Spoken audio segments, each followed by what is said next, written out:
Chapter 9. Popular Prose on Page and Stage. The Big Question. How did writers such as Cervantes and Shakespeare embody the ideals of the Renaissance movement? Painting and architecture were features of the Renaissance, but so too was literature. Talented and highly original writers appeared, and their work transformed the literary landscape. Miguel de Cervantes was one of these writers. When Miguel de Cervantes published the first part of Don Quixote in 1605 CE, the novel was read widely by literate members of society. It became a popular novel in later centuries. It has been translated from Spanish into more than 100 languages. Only the Bible has been translated into more languages than Don Quixote. Bad luck trails a good man. Miguel de Cervantes was born in Spain in 1547 CE. As a young man, Cervantes published some poems, but he did not set out to be a writer. Instead, he became a soldier. He joined a Spanish regiment stationed in Naples. After 6 years as a soldier, Cervantes headed back to Spain. With him, he carried letters that gloriously described his military service. He thought these papers might help him find and a good job when he got back home. Instead, the letters became quite a problem. This is what happened. Just off the coast of France, Cervantes' ship was attacked by pirates. When the pirates read the letters, they assumed they had captured an important and wealthy gentleman. They took Cervantes to Algeria, where they put him in prison and held him for a high ransom. He tried to escape many times but never made it. Finally, after 5 years, Cervantes' family was able to scrape together the money to set him free. Back in jail. When a soldier with a distinguished war record returned from battle, he could usually get a good job with a nobleman. But Cervantes received no such reward. So there he was, 33 years old and out of work. What to do? Why not try writing again? And boy, did he write. Cervantes churned out dozens and dozens of poems and plays. Although people liked his work, he still didn't make much money. To put bread on the table, he took a job with the government. In one of his government jobs, Cervantes got into trouble again. He was working as a tax collector, a job that's not likely to help anyone win a popularity contest. Once, when he had collected a lot of tax money, Cervantes felt anxious about carrying it as he traveled along the roads. He left the money with an innkeeper he thought he could trust. When he returned to get the money, the innkeeper had run off with it. The government held Cervantes responsible for the stolen money. Since he couldn't repay it all, he was thrown in jail. Some people believe that while Cervantes was in jail, he came up with the idea for Don Quixote, and perhaps even wrote some of the book behind bars. When Cervantes published the history of Don Quixote de la Mancha in 1605 CE, it was well received. It made Cervantes famous, but not rich. Near the end of his life, Cervantes did find a patron whose support allowed him to concentrate on his writing. He wrote a second part to Don Quixote and more short stories. He completed a novel in just 4 days before he died in Madrid in 1616 CE. What's so great about Don Quixote? Don Quixote was written about 400 years ago. Why has it remained so popular? For one thing, much of the book is very funny. There's a story that once the King of Spain was looking out a window when he saw a man who, while reading a book, kept slapping his leg and roaring with laughter. "I'll bet," said the king, "that he's reading Don Quixote." Cervantes wrote Don Quixote to make fun of books about romance and chivalry. These books, which were very popular in Cervantes' time, told stories of brave knights in shining armor who set out to rescue damsels in distress. They were full of fantastic adventures, powerful magicians, fierce dragons, and brave deeds. And so Cervantes created Don Quixote. Don is a title of respect, like Sir in English. The Don is an elderly gentleman who loves to read romances about the knights of the Middle Ages. In fact, he reads so many romances that he loses touch with reality. He begins to believe the romances are true. He doesn't just want to read about knights anymore. Instead, he decides to become one. His goal is to wander the world in search of adventure and to gain fame and honor by his daring deeds. A man who attacks windmills may seem foolish, and Don Quixote does many foolish things.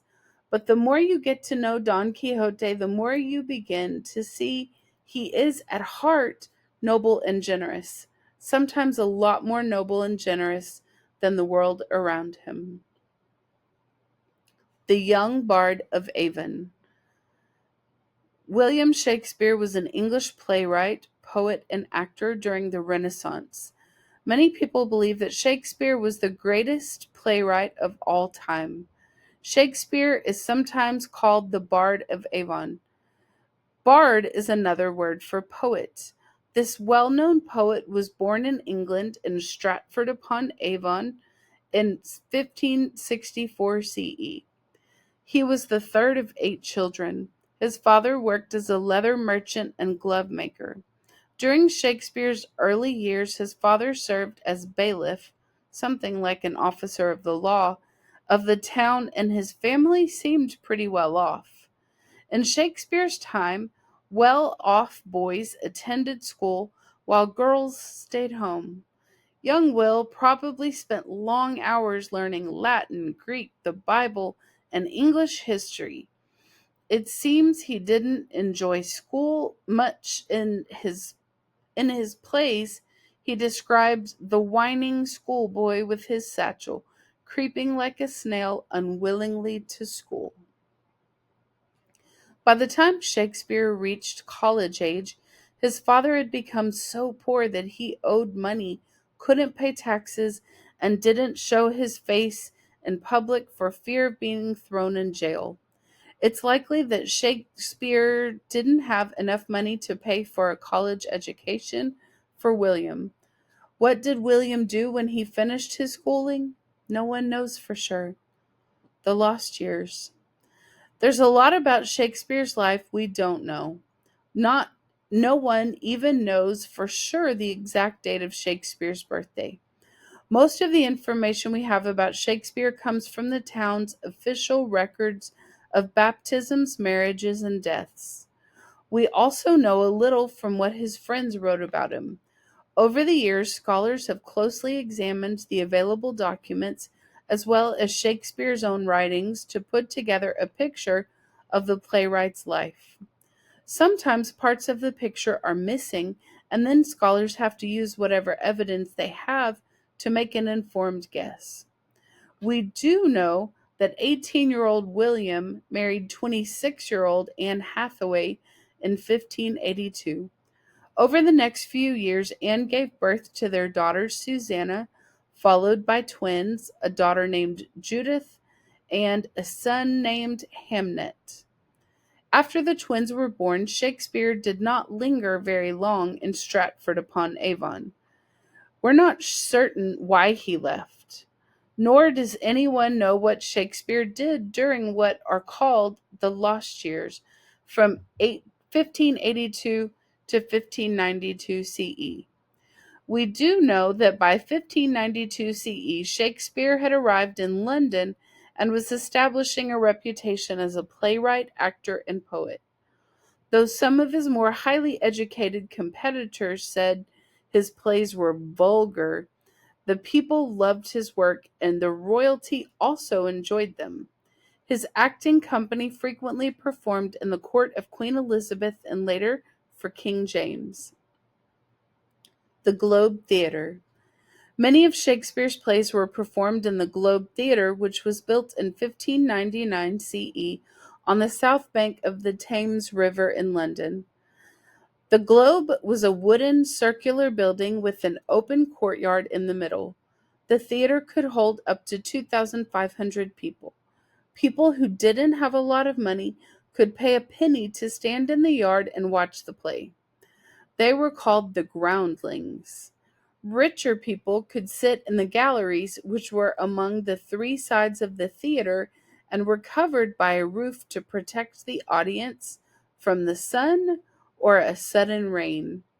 Performances were given only in daylight and only in good weather. A performance at the Globe Theater often was different from most theaters today. Audiences could be rude and noisy. It was common for viewers to shout comments and throw objects on stage. There were no curtains on stage and hardly any scenery.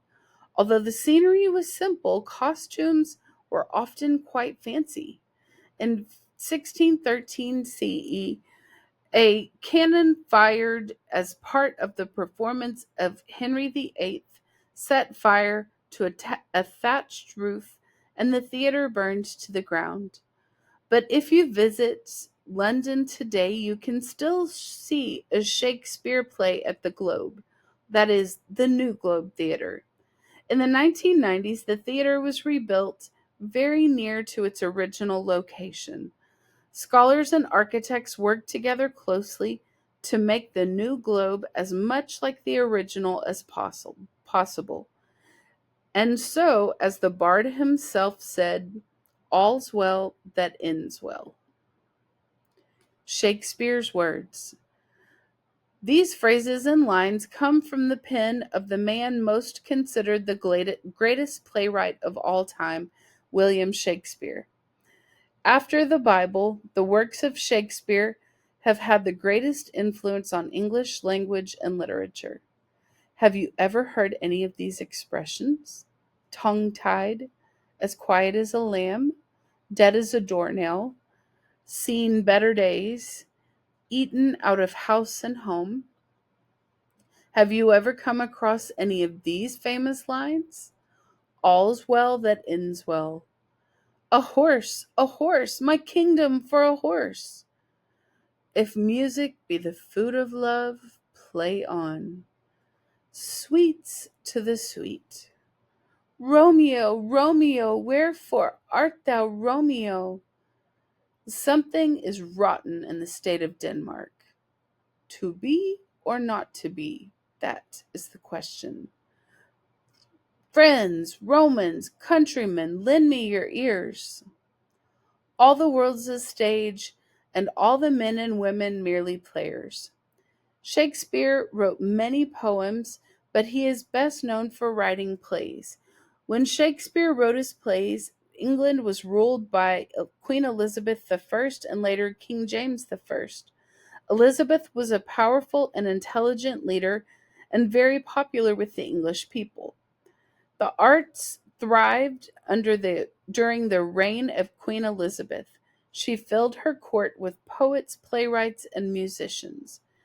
If you haven't read one of Shakespeare's plays yet, you probably will soon.